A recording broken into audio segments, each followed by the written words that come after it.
Hello বন্ধুরা, তোমরা কি কেউ জানো পৃথিবীর বৃহত্তম গীতা কোথায় আছে? হ্যাঁ, এটি হচ্ছে পৃথিবীর বৃহত্তম গীতা। এটি এই মুহূর্তে আছে দিল্লির ইসকন মন্দিরে।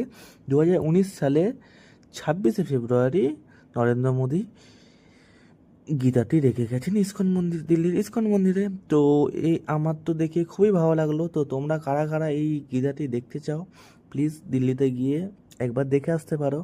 তো এই গীতাটি এসেছে ইটালি থেকে। গীতাটির ওজন হচ্ছে, তোমরা জানো বন্ধুরা, 800 কিলো। আর গীতাটি যেই স্ট্যান্ডে আছে তার ওয়েট 2200 কিলো, টোটাল 3 টন। তো গীতাটা আমার খুবই পছন্দ হয়েছে, আমার দেখে খুবই ভালো লাগলো। দেখো বন্ধুরা, কত সুন্দরভাবে গীতাটি রাখা হয়েছে দিল্লির ইসকন মন্দিরে। যাও তোমরা গিয়ে দেখে আসো। আর বন্ধুরা, আমরা খবর পেলাম এই গীতাটির পেজ প্রত্যেক দিন চেঞ্জ হয়। তো এই একটি পাতার ওজন হচ্ছে প্রায় 1.5 কিলোর উপরে।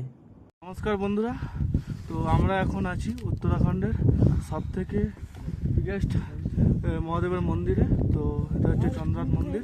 তো এইখানে এই মুহূর্তে আমরা আসলাম, অনেক কষ্ট করে এসেছি। ভিউটা একবার দেখিয়ে দাও। আমরা এখন এখানে আছি সব থেকে উত্তরাখণ্ডের সব থেকে উচ্চতম মন্দিরে, ঠিক আছে? তো তোমাদের সবাইকে একটাই কথা বলে দিচ্ছি যে সময় থাকতে থাকতে ভ্রমণ করে নাও। পরে টাকা থাকবে কিন্তু ভ্রমণ করার জন্য আর বয়সটা থাকবে না। আর এই সময় ছাড়া আর কোনোদিনও এইসব জিনিস পাবে না। হর হর মহাদেব, জয় শ্রীকৃষ্ণ।